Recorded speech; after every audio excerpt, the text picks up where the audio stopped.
Listo, chicos, ¿qué tal? Muy buenas tardes. Vamos a comenzar con lo que es el tema del día de hoy con respecto a lo que es parte de Noxas. Y vamos a comenzar viendo lo que es parte de Picornavirus. ¿Ok? Entonces, listo. Como concepto general, cuando hablamos nosotros de los picornavirus, vamos a ver que es una de las familias más extensas de virus, ¿no? El cual contiene algunos de los virus humanos y animales más importantes. Tenemos acá el significado de su nombre, que proviene de la palabra pico, ¿no? Que es un virus de tamaño pequeño, ¿no? ¿Y cómo está estructurado? Recordar que su mismo nombre prácticamente lo va a decir, ¿no? ARN, ¿ok? Es decir, contiene ácido ribonucleico y presenta una cápside desnuda. Recordar que la palabra pico, en este caso, va a significar que es un virus pequeño. Entonces sería un virus pequeño de RNA. Vemos que dentro de su clasificación de todo este picornavirus, vamos a encontrar enterovirus, ¿no? Por ejemplo, polio, el coxsackie, enterovirus, hechovirus.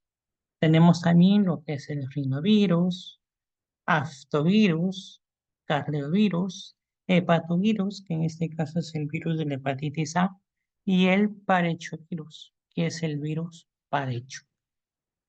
Algunos conceptos generales que debemos de conocer es que en total, ¿no?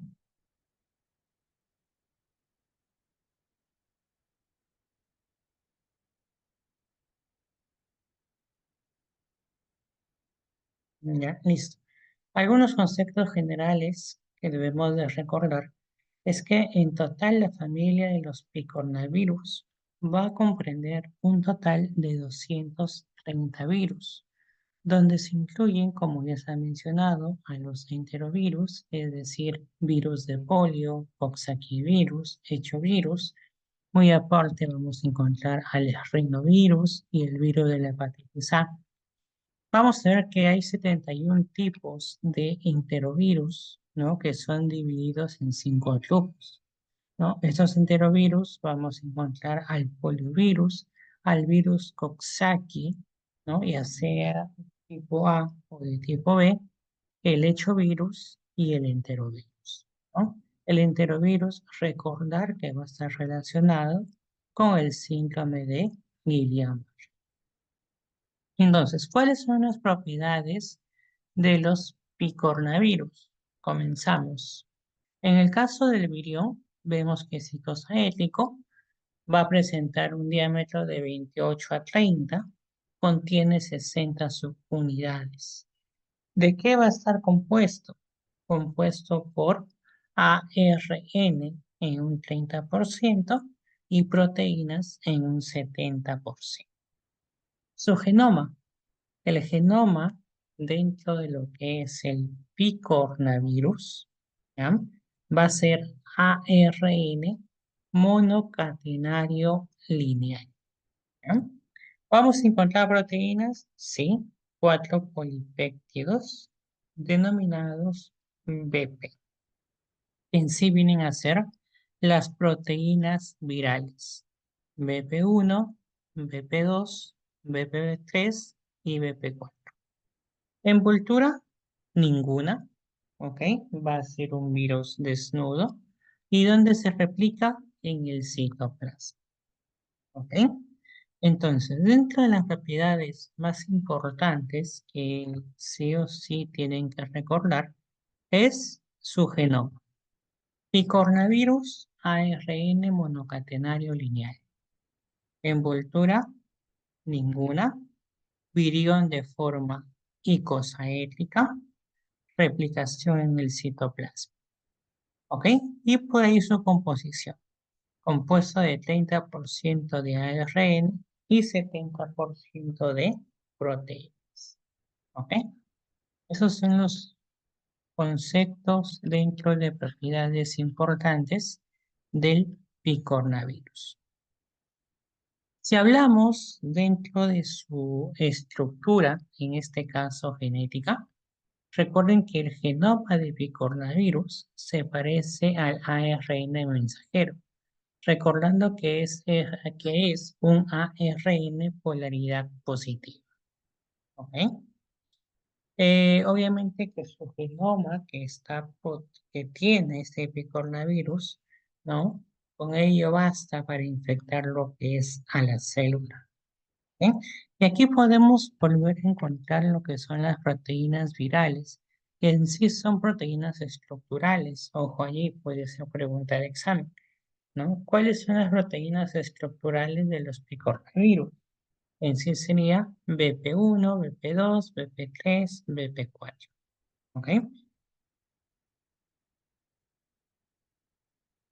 Vamos a encontrar algunos receptores, ¿ya? Y que eso también es pregunta de examen, ¿no? Receptores de las células huésped. Recuerden que dentro de los picornavirus vamos a encontrar entonces algunos tipos. Por ejemplo, tenemos el virus polio, cuyo receptor en este caso es el CD155 y encontramos también el ICA1. En el caso del Coxsackie, ICAN1. En el caso del hechovirus, CD55 y proteínas de la familia de adhesión de la intetina. Tenemos el enterovirus 71 y el Coxsackie 16. En este caso presenta como receptores lo que es el SCAR2 y el PSGL1. En el caso del rinovirus, igualmente encontramos lo que es el ICAN1 y encontramos también lo que es un receptor de lipoproteínas de baja densidad. En este caso tenemos todo el proceso de replicación del picornavirus. Como vimos ya en la clase anterior, bueno, en este caso tenemos cómo este picornavirus, ¿no? Va a interaccionar con la superficie celular, ¿ok? Recuerden que por proceso de endocitosis se iba a liberar lo que era el genoma. Y este genoma, ¿no? De este virus va a atravesar lo que es la membrana celular, ¿no? Luego aquí vamos a ver una síntesis, ¿no? De proteínas, en este caso. Vemos también lo que es, por ejemplo, una poliproteína, en este caso, que va a ser escindida por proteólisis en proteínas individuales. ¿Ok? Luego la producción, en este caso, de algunas cadenas. ¿Ok? Y empezamos a ver un proceso de replicación, donde finalmente ya estas proteínas estructurales se van a asociar en el interior de la cápside, ¿no? Se inserta el genoma y finalmente estos viriones se liberan. ¿Ok? Proceso de replicación. Entonces, el primer tipo que vamos a ver dentro de los picornavirus es el enterovirus, que se debe su nombre a su localización en el tubo digestivo. ¿Ok? Recuerden que comparte propiedades físico-químicas y ciertas características epidemiológicas y clínicas en la génesis de las enfermedades que producen. Es por ello que se ha agrupado, ¿no? Como parte de los picornavirus.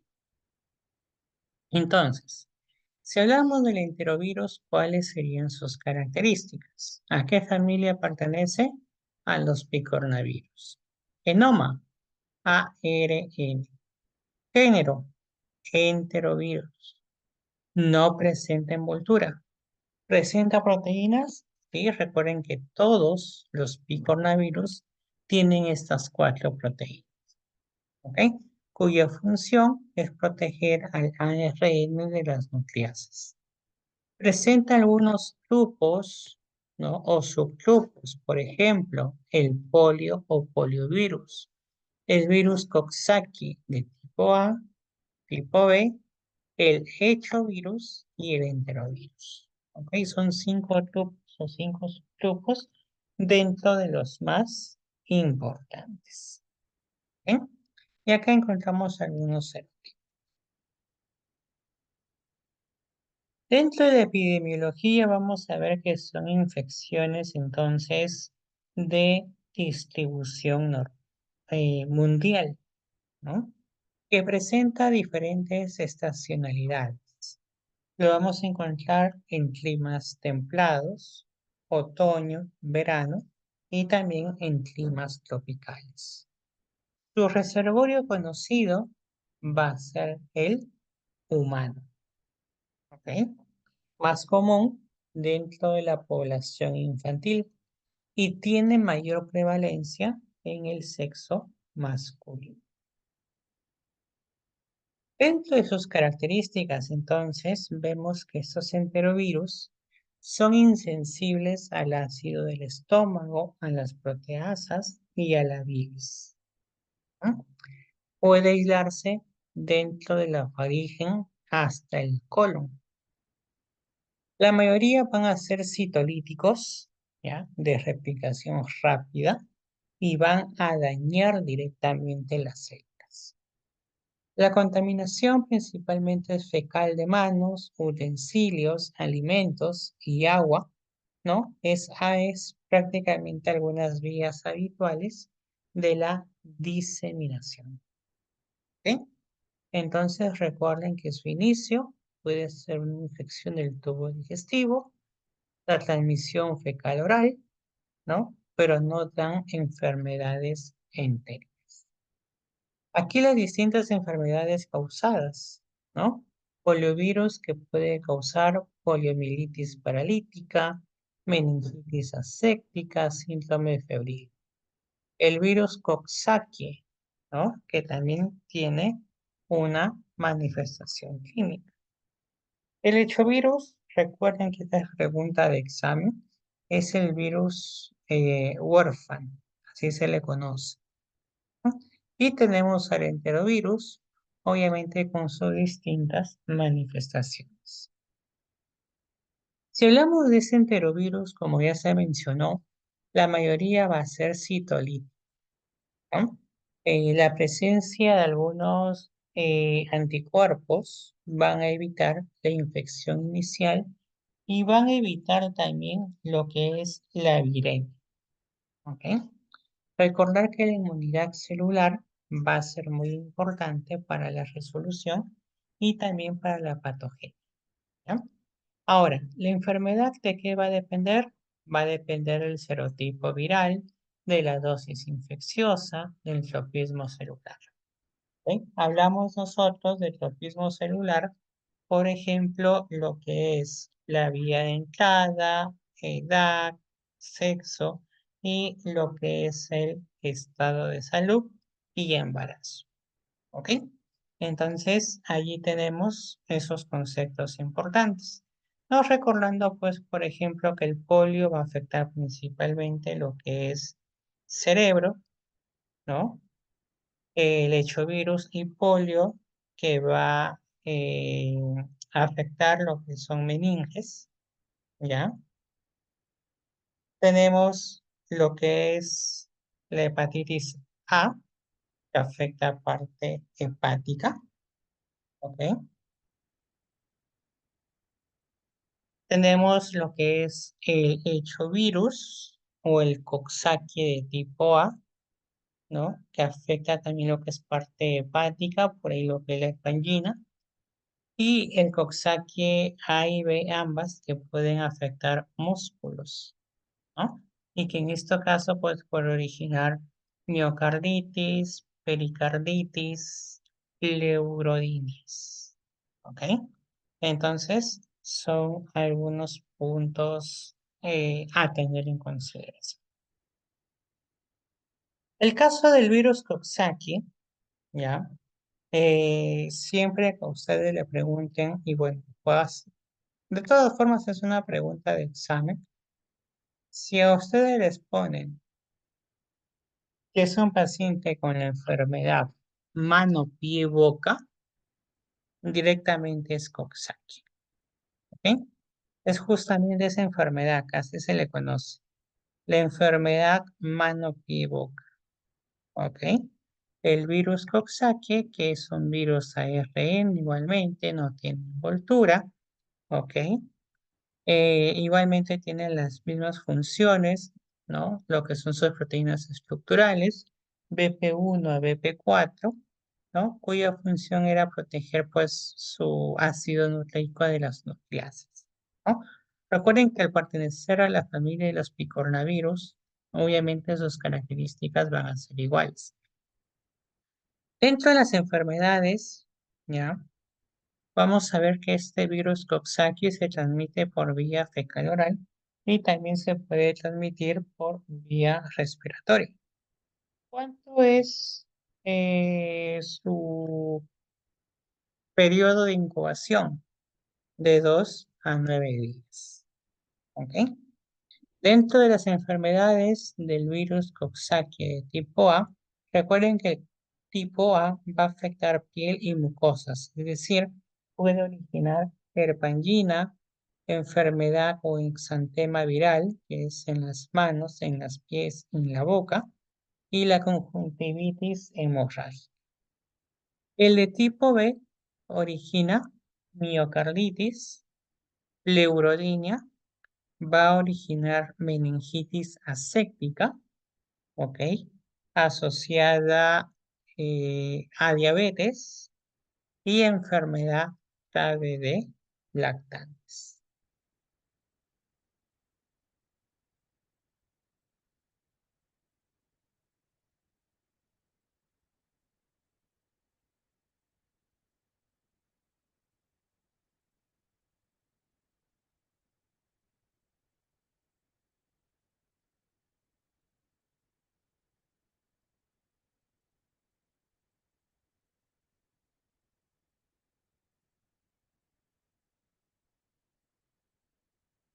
Listo. Entonces, este virus Coxsackie, ¿ya? Se va a dividir en dos, como lo hemos estado observando, en dos grupos, ¿ya? Va a ser muy diferente lo que es su patogenicidad, ¿no? Entre estos dos y obviamente las lesiones que van a producir. ¿Ok? Vemos también entonces aquí que el virus Coxsackie A ocasiona herpangina. Herpangina vemos que hay faringitis viral, algunas lesiones y presencia de úlceras en paladar blando, en úvula, que puede venir acompañado de fiebre, faringitis, anorexia, vómitos, muy frecuente en niños. Pero esto es lo más importante que se tienen que recordar. La enfermedad o exantema viral en manos, pie y boca. ¿Ya? Hasta cuando estén en algunos hospitales, ya van a ver que niños van a llegar enronchados, que principalmente son como ronchas, pero que solamente lo van a ver en las palmas de las manos, en las plantas de los pies, y después todo el cuerpito va a estar sano, ¿ok? Y ahí es donde nosotros podemos encontrar, pues, que se trata de un exantema viral, ¿ok? Otro punto es la conjuntivitis hemorrágica aguda, ¿ya? Que se inicia con una hemorragia subconjuntiva, ¿ya? Y la recuperación en estos casos, ¿ya? Va a ser de entre 8 a 10 días, ¿ok?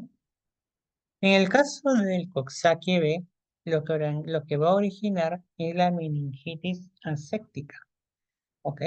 Entonces encontramos cefalea, fiebre, signos meningos, ¿ok?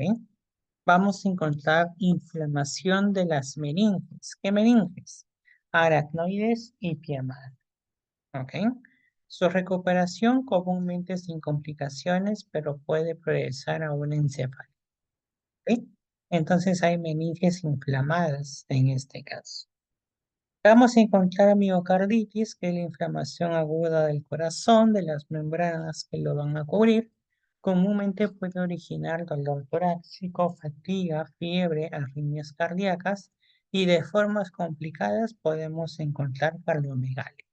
Recuerden que esta enfermedad va a ser mortal, pero sobre todo en neonatos. Y tenemos también lo que es la pleurodemia, que es la mialgia epidémica, llamada también brazo del diablo. ¿Ya? Vamos a ver que aquí encontramos un dolor torácico paroxístico intenso, punzante, súbito, sobre las costillas. ¿Ok? En algunos casos vamos a encontrar fiebre, dolor muscular del estómago. Algunas veces vamos a encontrar lo que son vómitos, ¿ya? Y la tos vamos a ver que puede incrementar el dolor. ¿Cuál es el diagnóstico? Cultivo, PCR, serología, un estudio de líquido cefalorraquídeo, tratamiento, ojo al fármaco, ¿ya? Porque también ha sido pregunta de examen, ¿ya? Plecoranil, ¿ya? Plecoranil, ¿ya?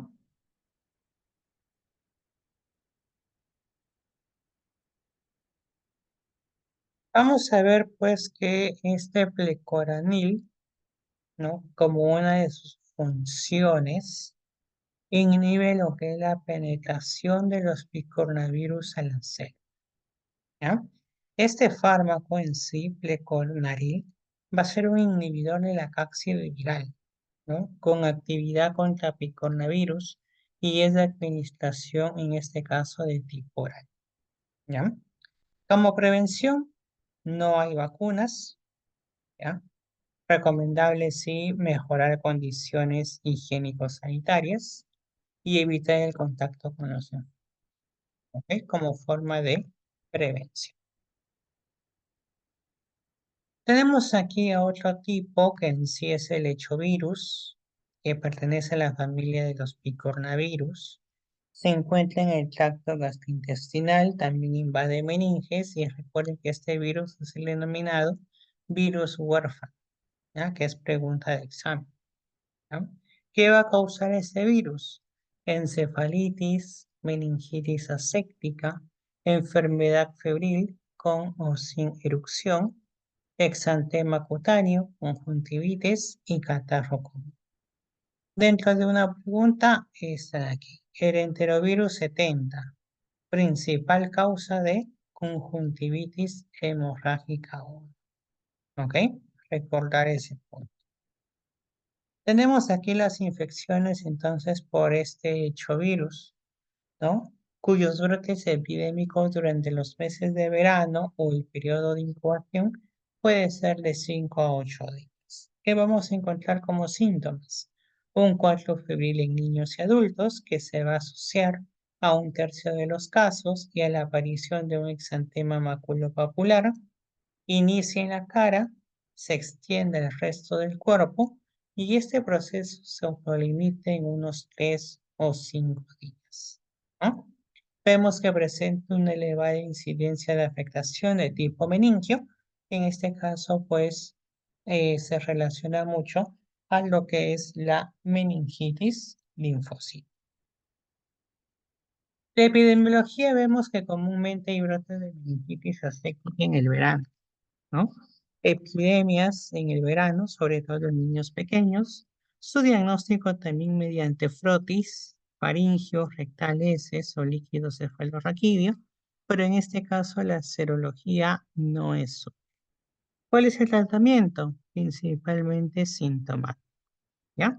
Prevención, no hay vacunas, igualmente mejorar condiciones sanitarias y los niños muy pequeños deben evitar contacto con pacientes que muestran enfermedad febril aguda.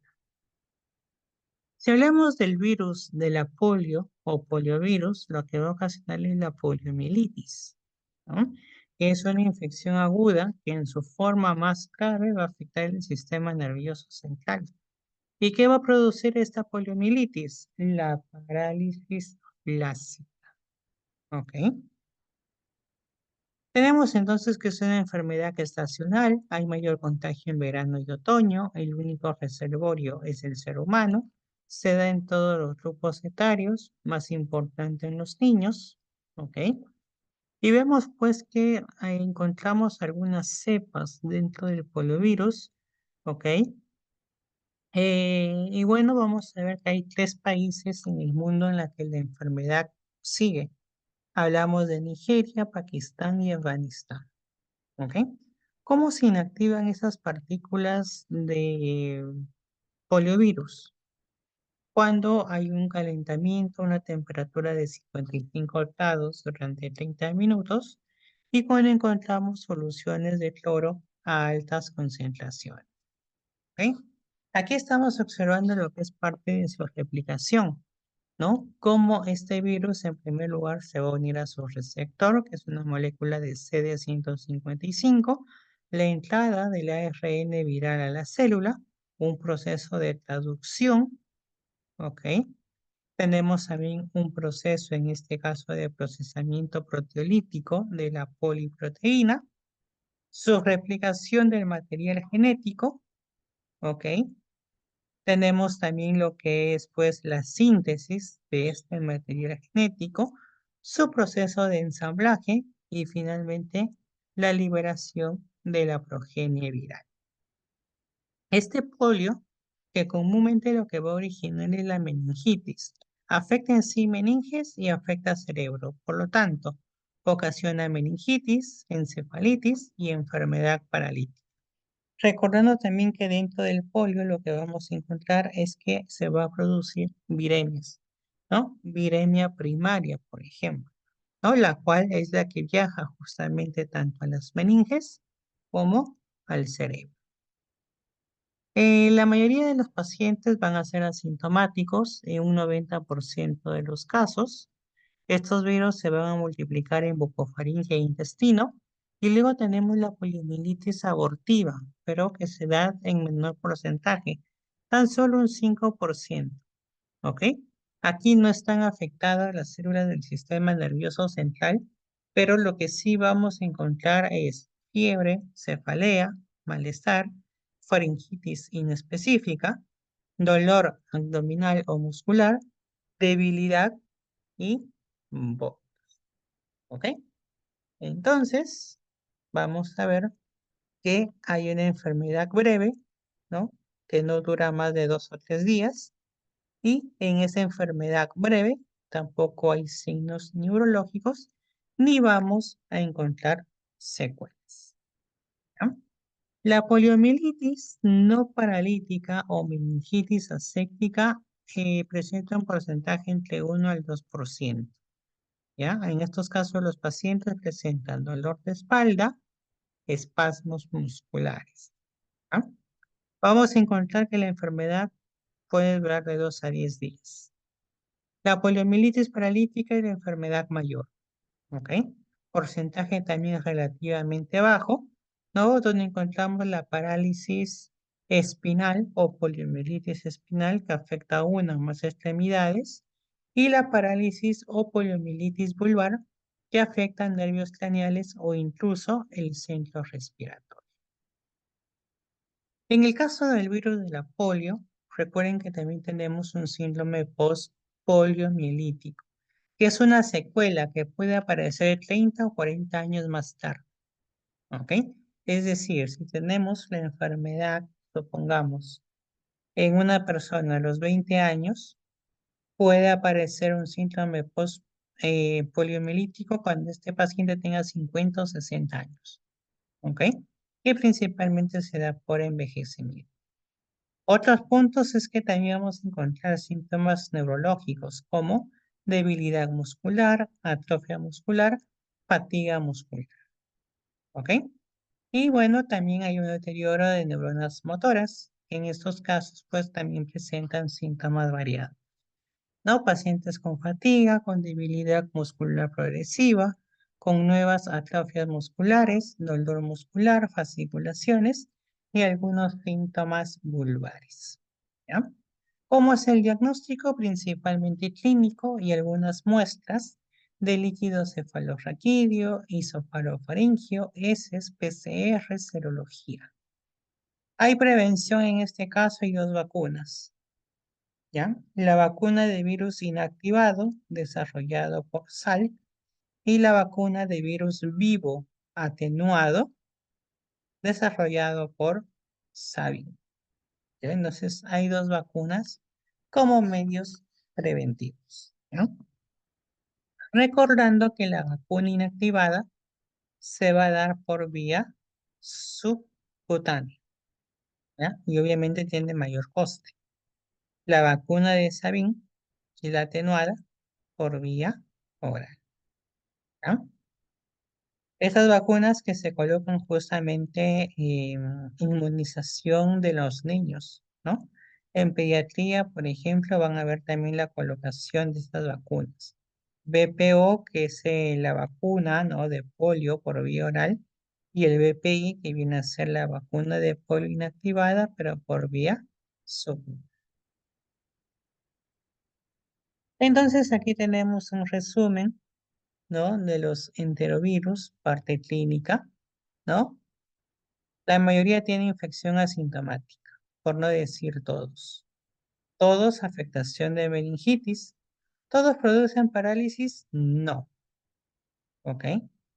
O hay algunos enterovirus que no producen parálisis. ¿Ya? Exantemas febriles, todos excepto poliovirus. Enfermedad respiratoria aguda es todos excepto poliovirus. Miocarditis, todos excepto poliovirus y algunos otros enterovirus. Y orquitis, que solamente lo produce el Coxsackie de tipo B y el hechovirus.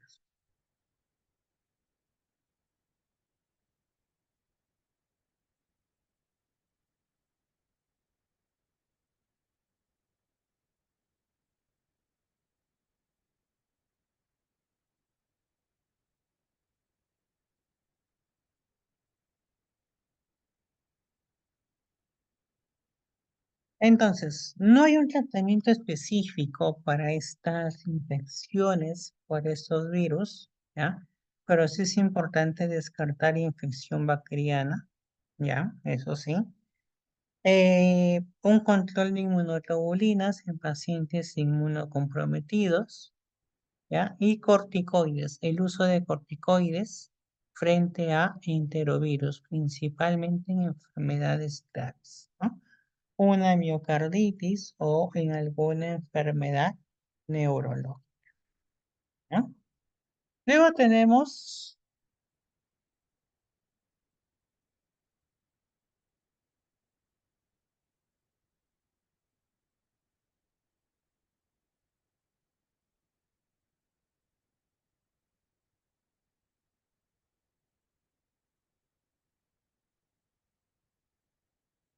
luego tenemos lo que es el rinovirus, ¿ok?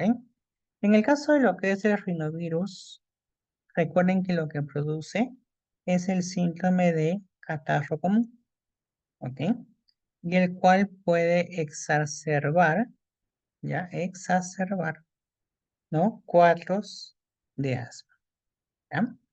¿Qué más vamos a ver? Que se puede aislar, ¿no? Se puede aislar de secreciones nasales, faringias, orales, ¿no?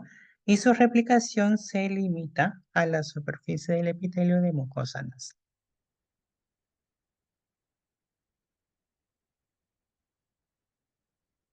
¿Cuánto es su periodo de incubación de los rinovirus? De 2 a 4 días. ¿Ok? Esta enfermedad puede persistir por unos 7 días, aunque la tos no productiva puede persistir en estos casos hasta por 3 semanas. Ahí hablamos, por ejemplo, de una rinorrea, de una obstrucción nasal, dolor de faringe, cefalea o malestar sin fiebre y la inmunidad transitoria, ¿ya? En el caso de los rinovirus, vamos a ver que va a producir el catarro común, ¿ya?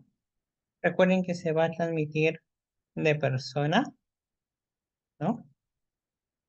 A persona, ¿ok? Vamos a ver también que se puede transmitir mediante los fómites y el hacinamiento. ¿Ya? Vamos a ver que también se puede contaminar el medio ambiente y las personas que están próximas, ¿no? A pacientes, ¿no? Por ejemplo, con secreciones de vías aéreas, respiratorias e intestinales. ¿Eso? Y recuerden su periodo de incubación, 2 a 4 días. Recuerden que estos rinovirus son virus pequeños de 20 a 30 nanómetros con forma icosaédrica, ¿no? Presentan ARN, su virus desnuda. Sus hospederos serán los hombres y los monos. No cuadro clínico principalmente pues la tos, la irritación faríngea, la disfonía. ¿Ya? Una complicación más común en estos casos sería pues la infección bacteriana agregada. ¿Ya? Ahora, ¿cuáles son sus enfermedades por rinovirus? Principalmente el resfriado común, asma, sinusitis, adenoiditis, faringitis, laringitis, plaqueitis y bronquitis. En el caso de su tratamiento, principalmente líquidos orales, ¿no? Pacientes en reposo, productos antihistamínicos para reducir el malestar general, un tratamiento sintomático y antiinflamatorio, por ejemplo, bromexina, cetilcisteína, anticolinérgicos, y el tratamiento antiviral, que en este caso va con pirodavir e interferón. ¿Ok? Aquí tenemos este fármaco, entonces, no olvidar al pleconaril, ¿ok? Que es justamente el fármaco para los enterovirus, ¿ok? Fármaco importante. ¿Ah? Listo.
Listo. A ver, ahora vamos a hablar de lo que es el herpes viridae, ¿ok? Cuando nosotros hablamos de herpes viridae son justamente los virus perinatales, ¿no? Cuando hablamos de virus perinatales, es decir, virus que van a afectar principalmente a neonatos, como el sarampión, rubiola y varicela, ¿no? O también en parte pediátrica. Entonces, en el caso de los herpesvirus, principalmente hay 8, ¿no? Tipos que son los más frecuentes, ¿ok? Se han encontrado en insectos, reptiles, anfibios. Prácticamente todas las especies animales han adaptado algún virus de esta familia. Las preguntas empiezan desde este punto. El herpes virus va a presentar familia. Tenemos al alfa herpes virinae, ¿ok? Donde encontramos, miren, al virus del herpes simple, tanto de tipo 1, tipo 2, el tipo 3, que es la varicela zoster. En el caso de los beta herpesvirus, tenemos al citomegalovirus, al virus del herpes 6 y 7, que ocasiona exantema o rociola infantil, y tenemos al gamma herpevirus, tipo 4, Epstein-Barr y el 8. Recuerden que el virus de herpes tipo 8 está asociado al sarcoma de Kaposi. ¿Ah? Entonces, ¿cómo se realiza su transmisión? Contacto directo. Puede ser por vía genital, por contacto sexual o al momento del parto y por transfusiones sanguíneas. Aquí sus características. El herpes virus, ¿ya? Su ácido nucleico es ADN, cápside icosaédrica. Replicación y ensamblaje en el núcleo, ¿ya? Justamente recordar, ¿no? Que cuando hablábamos nosotros de replicación, todos los virus ADN, núcleo, todos los ARN y todo. ¿Ok? Entonces se cumple todo ahí. Aquí tenemos su tamaño, cómo se forma su tegumento por glicoproteínas, glucoproteínas, ¿no? Y que obviamente va a presentar una envoltura, ¿no? Una envoltura. Ojo a este dato. En este dato tenemos el herpes simple tipo 1. ¿Qué origina? Va a originar el herpes simple, gingivoestomatosis, faringitis, amigdalitis y queratoconjuntivitis. El tipo 2, principalmente herpes genital. El tipo 3 es la varicela zoster. Origina varicela y herpes zoster. El citomegalovirus, que es el tipo 5, enfermedad citomegálica y el síndrome mononucleósico. Tipo 4 es el Epstein-Barr. Origina mononucleosis infecciosa, linfoma de Burkitt y carcinoma nasofaríngeo. Herpes 6 y 7 que origina el exantema súbito y el herpes 8 asociado al sarcoma de Kaposi. Pregunta, ¿examen? Sí, principalmente la relación de enfermedades y quién lo origina. ¿Ya? Esto es prácticamente lo mismo, ¿ya? Pero aumentamos el sitio de latencia. El tipo 1, ¿dónde es su silencia? Ganglios sensoriales del trigémino. Es decir, ¿dónde? El tipo sensoriales, pero del plexo sacro. Tipo 3, en las neuronas de ganglios dorsales periféricos. Tipo 4, linfocito B. Tipo 5, linfocito T, B, tejidos y órganos. Y el 8 en las vísceras y ganglios linfáticos. Recuerden que se asocia al sarcoma de Kaposi, por lo tanto también tiene una relación con el cáncer.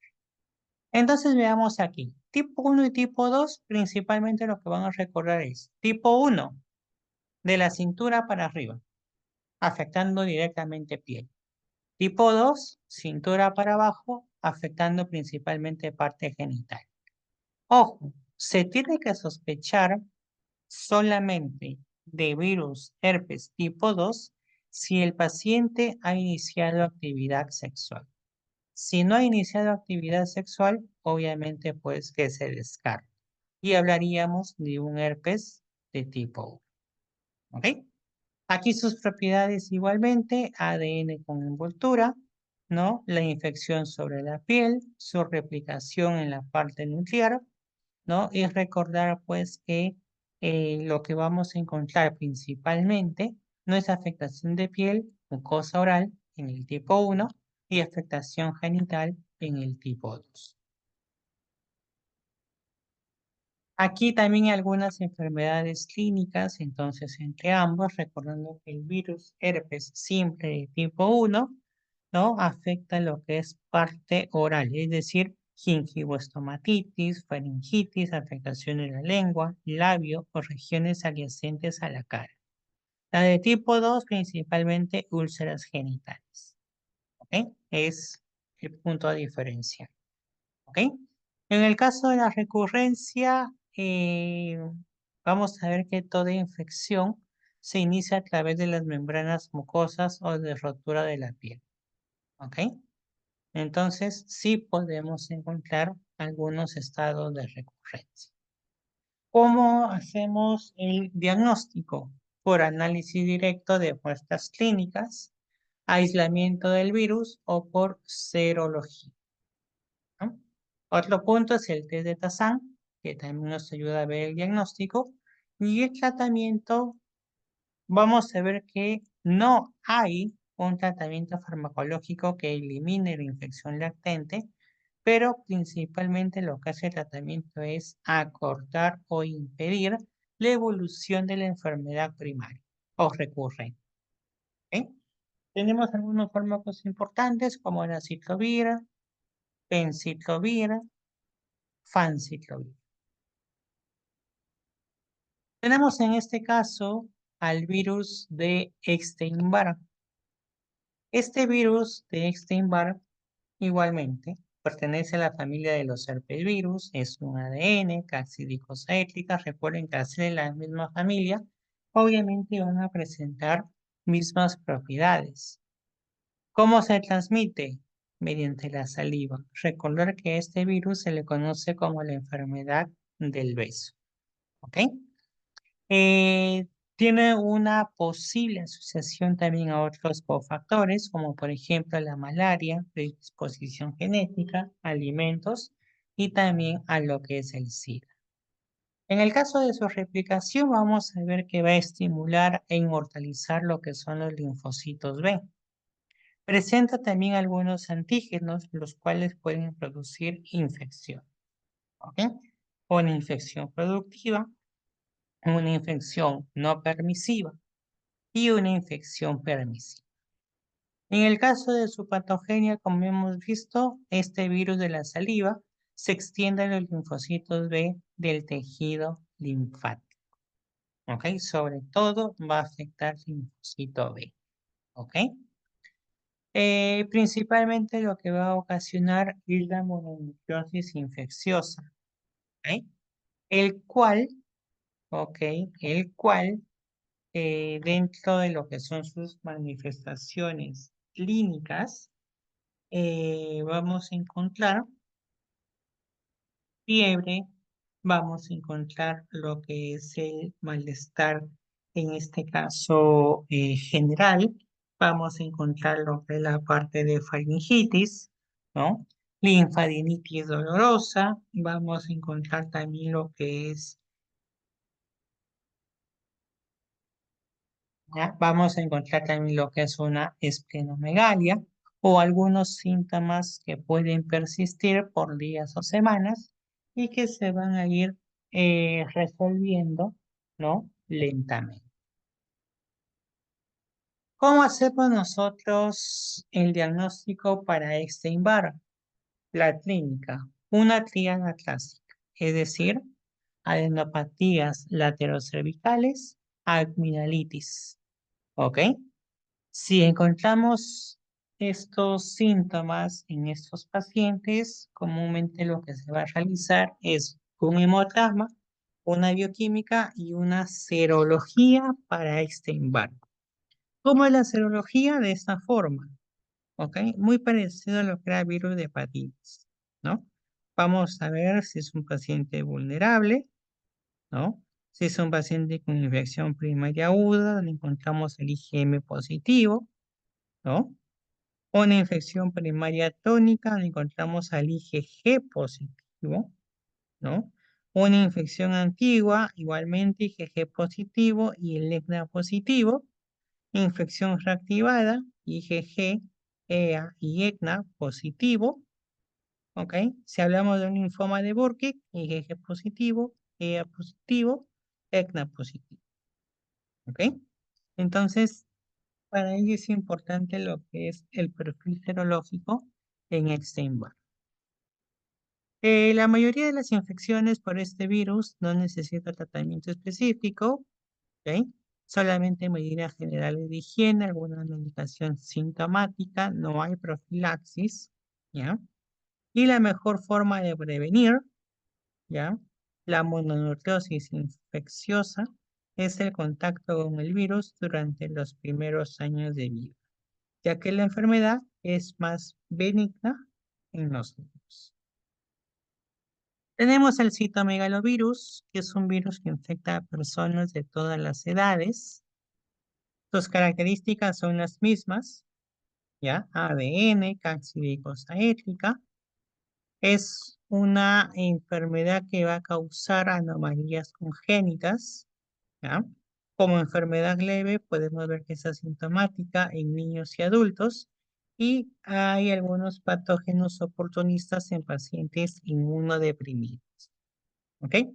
¿Cuáles son sus fuentes de infección? Principalmente en el recién nacido, por transmisión transplacentaria, infección intrauterina, secreciones cervicales, lactante niño por secreciones corporales, es decir, mediante la leche materna, saliva, lágrimas, orina, y el adulto por transmisión sexual, principalmente por el semen, transfusiones de sangre y el trasplante de órganos. ¿Ok? ¿Cómo son los medios de transmisión entonces? Puede ser intraútero, perinatal o postnatal, y algunos modos, transplacentario, perinatal, transfusión sanguínea, trasplante de órganos y por contacto personal estrecho con secreciones infectadas. ¿Cuáles son sus enfermedades principalmente que vamos a encontrar? Si son en pacientes inmunodeprimidos, neumonía, neumonitis, colitis, esofagitis. ¿Ok? Recuerden que sobre todo hay infección en niños y adultos. ¿Cuáles son las manifestaciones clínicas? Bueno, en un hospedero normal, malestar general, mialgia, fiebre prolongada, anormalidades de la función hepática y linfocitosis en leucoplasma. Si es un hospedero con depresión, ya, en este caso inmunológica, neumonía complicada frecuente, gastroenteritis y corrioretinitis. En infección congénita, afección del sistema nervioso, pérdida de la agudeza auditiva, anormalidades oculares, retraso mental y neumonía. ¿No?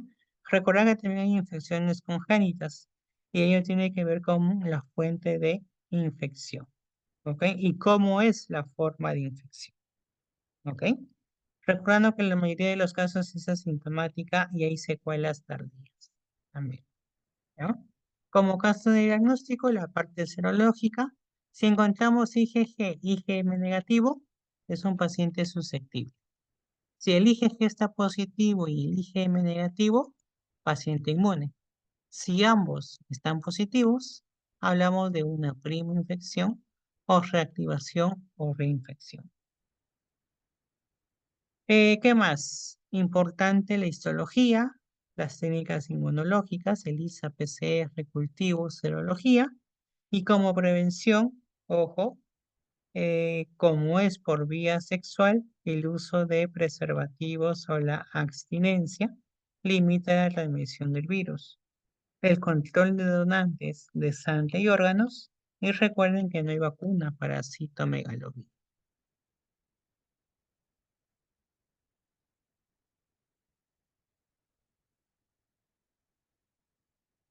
Por otro lado, tenemos a la varicela zoster, que ocasiona dos enfermedades diferentes, varicela y el herpes zóster.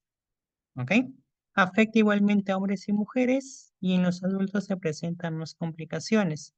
¿Ok? Porque podemos encontrar personas inmunocomprometidas. ¿Cuáles son sus características virales? Es un virus ADN bicatenario, ¿no? Cápsidicosa étlica con envoltura. Mismas características que un picornavirus, porque obviamente pertenece a la misma familia. Vemos que este virus de varicela zoster, ¿no? Va a afectar lo que es hígado, vaso, sistema retículo endotelial. En el caso de su viremia, vamos a ver que puede afectar membranas mucosas, piel y una latencia en las neuronas. ¿Ya? Recordando que también existe una viremia secundaria que puede ocurrir a los 11 o 13 días después, extendiéndose por todo el cuerpo hasta la piel. Entonces, comúnmente lo que tenemos es la varicela, ¿no? Que son exantemas infantiles clásicos que pueden venir junto con paperas, rubiola, sarampión, varicela, eritema infeccioso y y rociol, ¿no?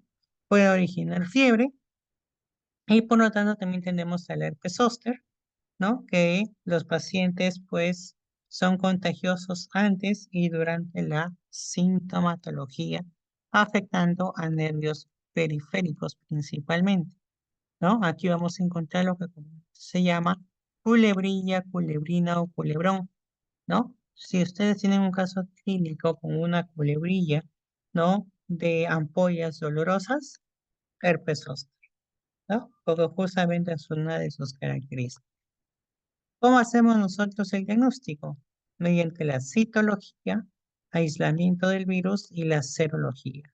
Tratamiento comúnmente asintomático, paracetamol, clofenamina y el aciclovir en inmunocomprometidos, ¿ya? En Estados Unidos sí encontramos vacunas, ¿no? Lo que es la cepa OCA, ¿ok? Y vamos a ver también, pues, que confiere, ¿no? Algunos tipos de protección.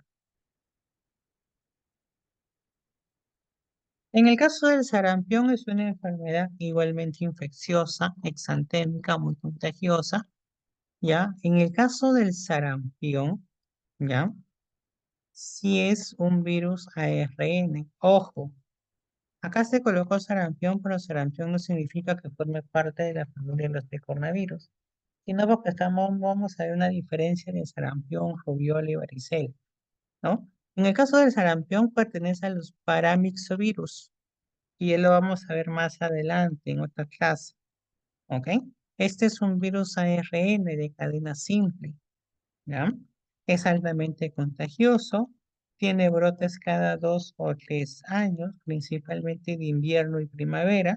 Su modo de transmisión es de gotitas respiratorias y se da con mayor frecuencia entre el primer año hasta los 5 años. ¿Ok? ¿Qué encontramos en el sarampión? Que su transmisión puede ser por vía respiratoria, por replicación local en la orofaringe, y tenemos dos tipos de viremia.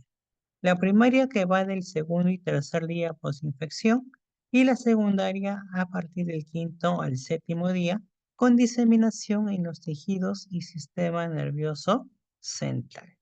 ¿Ok? Principalmente lo que vamos a encontrar es una lisis celular, cuyas manifestaciones clínicas pues quiere decir que su periodo de prótomo va entre los 3 y 4 días y su periodo axemántico a partir de los 5. ¿Ya? La fase prodrómica, es decir, los primeros síntomas: tos elevada, tos seca, fiebre, conjuntivitis, cefalea, antalgias y exantemas. Las manchas de Koplik, ojo a este punto, manchas de Koplik, que es de sarampión, y la fase exantemática, donde ya aparecen máculas tenues, lesiones maculopapulosas. ¿Ok? Recordando que el sarampión no respeta palmas y plantas en un 50%. Su diagnóstico, principalmente la parte clínica, ¿no? Y se confirma con la analítica. Leucopenia con linfopenia o neutropenia va a ser frecuente. Tratamiento: no hay un tratamiento antiviral específico, simplemente tratamiento de soporte. Y como prevención, la vacuna, ¿no? Vacunación de virus atenuados vivos, ya sea por vía intramuscular o por vía subcutánea. En el caso de la rubiola, también es un virus ARN monocatenario que pertenece a otra familia. Pertenece a los togavirus, su virión icosaédrico y con envoltura. Su epidemiología nos dice que es endémica, ¿ok? Con un periodo de contagio de 10 días antes del exantema y 7 días después de su inicio, ¿ya? Tenemos una viremia, igualmente, ¿no? Cuyo tiempo de incubación va de 2 a 3 semanas. Dentro de sus manifestaciones, los niños pocos síntomas, adultos fiebre, dolor de cabeza, indisposición general y secreción nasal, ¿no? Podemos encontrar linfadenopatías, exantemas, fiebre o alteraciones hemáticas, ¿no? En el caso de la rubiola congénita, exantema, fiebre de 40 grados, cefalea, ¿no? Malestar general, ahí hablamos de una rubiola adquirida, donde el pronóstico es muy bueno, ¿no? Y si hablamos de una rubiola congénita, el pronóstico es malo, porque vamos a encontrar microcefalia, crecimiento intrauterino, sordera, retraso mental, retardo psicomotor, ¿ok? Entonces, son diferentes pronósticos para los tipos de rubiola, cuyo diagnóstico principalmente pues la inmunofluorescencia, la inhibición de la hematotinización, la hemólisis radial, aglutinación de látex, ¿no? Medidas preventivas, inmunización. Tratamiento, el uso de antipiréticos, analgésicos y se recomienda lo que es el reposo, ¿ya? Muy aparte, en nuestro país vemos que hay una prevención, ¿no? Que es la vacunación con la gripe viral. ¿Cuál es la gripe viral? La vacuna con sarampión, parotiditis y rubiola, que es la SPR. ¿Ok? Entonces, chicos, ahí tenemos los dos temas que íbamos a ver el día de hoy. ¿Hay alguna duda o consulta con respecto a estos temas?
Uy, a ver, estaba hablando y me parece que estaba cerrado el micro.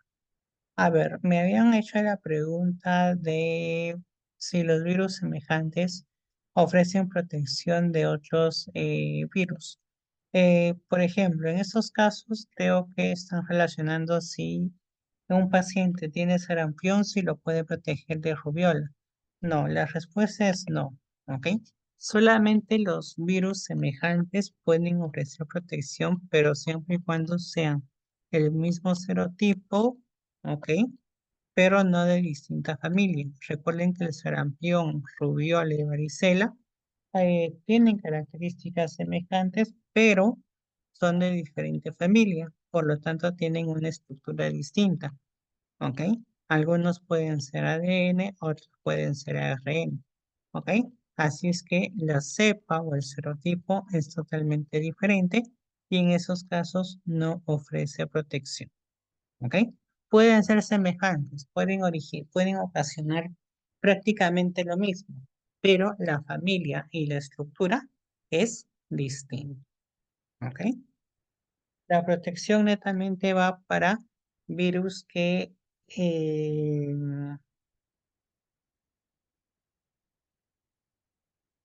la protección netamente va para serotipos o cepas de la misma familia, ¿ok? De la misma familia. ¿Ya? Es por ello que, por ejemplo, la vacunación para el polio netamente solamente va a proteger polio, ¿ok? Es por ello que los niños, ¿no? Bueno, principalmente neonatos, les van a poner lo que es eh, distintas vacunas, ¿ok? Distintas vacunas, ¿ok? Entonces, ello es lo que vamos a ir observando, ¿ya? Listo, chicos.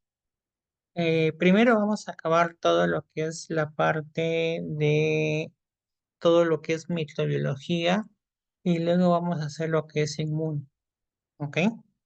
¿Ya? Porque la parte de inmunología es prácticamente lo mismo que ya han ido realizando anteriormente, ¿ya? Bueno, aunque se empieza con hipersensibilidad, se empieza con lo que es algunas enfermedades por inmunocomplejos y luego también se toca lo que es herpes, rabia, ¿no? Y algunos medios de diagnósticos, que es lo que se ve en parte de Noxas. ¿Ya? Listo. Listo, chicos. Si no hay ninguna duda adicional, entonces, ha sido la clase del día de hoy. Hoy sí hemos empezado más temprano, pero netamente las clases, el horario va a ser 4 de la tarde. ¿Ya? Listo, chicos. Nos vemos en la siguiente clase entonces.